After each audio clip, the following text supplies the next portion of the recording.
This is the NUMMI case study of 2024, ladies and gentlemen. Presented to you by Benjamin Weadock and Nolan Gray. How's it going, everybody? Today we're going to talk to you about the new United Motor Manufacturing Incorporated venture between Toyota and GM. Let's get into it. So first off, we just want to start you off with our agenda. First, we're going to touch on our introduction. Then we're going to go on to our thesis statement, tag along to the backgrounds. Then we want to go over our evaluation of the case. Then we want to go over proposed solution and changes. And then finally, what are our recommendations for them? So first, let's start off with our introduction. Today we're going to dive into NUMMI, which is a joint venture between Toyota and GM. This is a partnership that was more than just a business arrangement, but it was an experiment into contrasting corporate philosophies into one. Toyota's goals, let's look at that. So for Toyota, what they wanted to do was move and refine its production methods into a familiar market and lay the foundation for a long-term U.S. expansion. Thirdly, GM's challenges. GM, on the other side of Toyota, they faced a couple hurdles, and it was adapting Toyota's manufacturing practices served to be a tall order for them, and it was kind of compounded of deeply rooted issues within their culture. Lastly, let's look at the key issues. Today we're going to cover a couple key issues that was a part of this that we learned during our case study. First was the cultural differences between Toyota and GM. Secondly, it was the transferring of knowledge from NUMMI. Toyota was trying to transfer knowledge to GM to help them speed up production. They were not really able to do it. And the third problem was workforce and union dynamics were complicated for both companies. And finally, what are the questions about the financial sustainability of both companies through this venture? So now I want to talk about our thesis statement. So the NUMMI case underscores a pivotal issue for GM. Talks about its innovation in the production methods and to its broader operations. This limitation reveals significant barriers within GM's organizational structure. So first, I want to talk about our core problem, or their core problem. At its core, GM's failure to lay in adopting and scaling Toyota's practice beyond the NUMMI. While Toyota introduced a revolutionary approach, GM struggled to embrace and apply it. Second, what were the underlying causes? This struggle can be traced back to three critical factors. First, GM's corporate culture resisted the collaborative and efficiency-driven ethos of Toyota. Second, the managerial involvement at NUMMI was insufficient to drive broader change. And finally, there was no clear strategy to replicate successful practices across GM plants. Point three, Toyota's success. In contrast, Toyota used NUMMI as a launchpad, gaining valuable insights into operating in the U.S. market and preparing for sustained growth.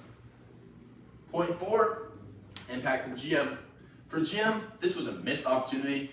By not addressing these barriers, the company forfeited a big chance to modernizing and securing its long-term competitiveness in a rapidly evolving industry. All right, you guys staying with us? Because we're about to get in the background. The floor might be a little creaky, but this presentation is not shaky. All right, so let's look at our background, an overview of NUMMI, kind of touched on before. It was a venture that was spanned from 1984 to 2010, and for corporate businesses, it remains a landmark example of a cross-company collaboration. Let's look at the goals of the venture. So for the goals of the venture, each company entered the partnership with their own goals. GM aimed to learn Toyota's production methods and revitalize its processes that were a little outdated at the time. And secondly, for Toyota, their goals were to get an in the U.S. market and eventually adapt its systems to the American labor and consumer dynamics. Let's look at our outcomes. So, first, Toyota, they did good in this one. They successfully used NUMMI as a springboard, and later, after the venture that opened in 1984, in 1986, they were able to open their own fully owned manufacturing plant in Kentucky, which serves as their largest plant outside of Japan to this day. GM, however, they struggled to implement Toyota's practices, and the deep-rooted challenges that they had within their company came to show later on in this transaction. Now let's look at our closures and impact. for our closures and impact. In 2010, NUMMI closed. This followed GM's bankruptcy and withdrawal from NUMMI. This led to significant economic and social repercussions as thousands of jobs were lost, and California's economy took a hit, and this failed partnership kind of just screwed everybody. Now let's look at the key issues in the case. So NUMMI's story uncovers a lot of challenges. This includes cultural barriers, resistance to change from GM, and labor dynamics that were kind of discovered while this process failed. Toyota thrived, but GM was not able to modernize, and it kind of lost its chance at reformation. So now, the evaluation of the case. The NUMMI case is a fascinating example of the dynamics within joint ventures, offering valuable insights into both successes and challenges faced by Toyota and GM. For point one, I want to talk about the analysis. Analyzing the NUMMI partnership reveals 5 critical components that shape its outcomes: cultural integration, knowledge transfer, workforce transformation, operational efficiency, and strategic focus. Point number 2, got key successes. Toyota excelled in leveraging NUMMI to refine its production processes and establish a robust U.S. presence. Their ability to transform the workforce through a culture of respect and accountability significantly improved productivity at the Fremont plant. Key failures. In contrast, GM faced several challenges. Their hierarchical and rigid corporate culture clashed with Toyota's collaborative Kaizen philosophy. A lack of managerial involvement at NUMMI stifled effective knowledge transfer. GM approached NUMMI as a short-term solution, missing the strategic foresight needed for lasting transformation. Point 4, central issue. Ultimately, GM's failure to scale Toyota's innovative practice across its operations highlighted systemic weaknesses. Point 5, lessons learned. NUMMI underscores 3 vital lessons. Cultural alignment is essentially for the success of cross-company collaborations. Adaptability and openness to innovation drives long-term growth. A clear strategic vision ensures alignment with broader objectives. I like that. You hear that point he said at the end there? Adaptability. That's what the key outcome of this kind of case was. Toyota was able to adapt to the U.S. market. GM, they were not able to adapt to Toyota's practices. So with that, we're going to get into our proposed solutions and changes. So what would we do if we were at GM or if we were at Toyota to keep this NUMMI running? Because at the start, it looked great. It looked like both companies were going to profit off of that, but it failed too. So let's look at our first one. So our proposed solutions. We had 5 proposed solutions, but let's get into the first one. That first solution is an employee restraining program, which offers workers abilities to transition into emerging fields like clean energy. That's a big one, because especially in 2010, that's what we're moving towards, right?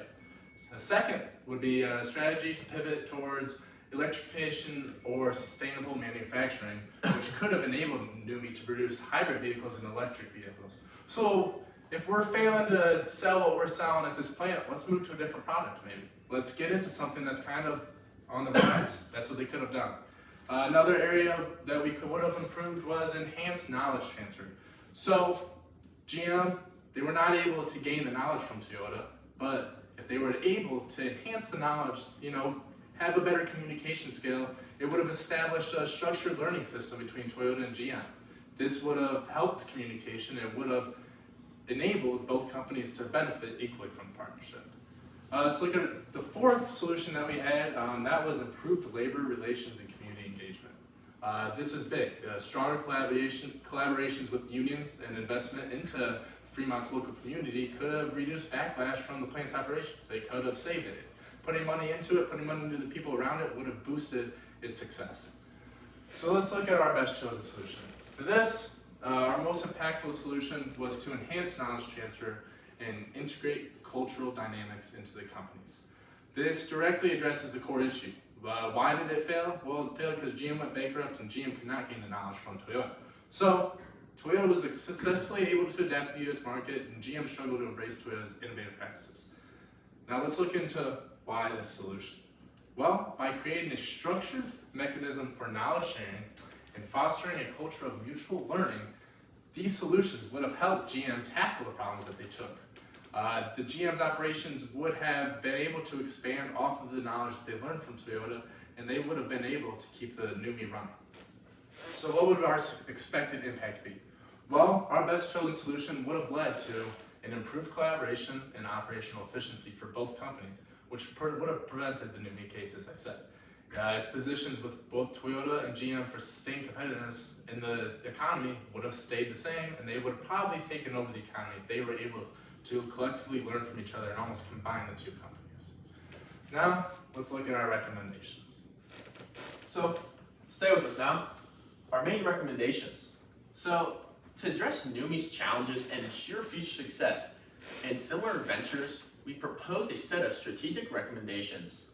So, first, strengthening cultural integration is key. By implementing cross-cultural training and appointing Toyota's trained managers, GM could have bridged the cultural gap and embedded Toyota's principles such as the Kaizen and respect into its operations. Second, improving knowledge transfer.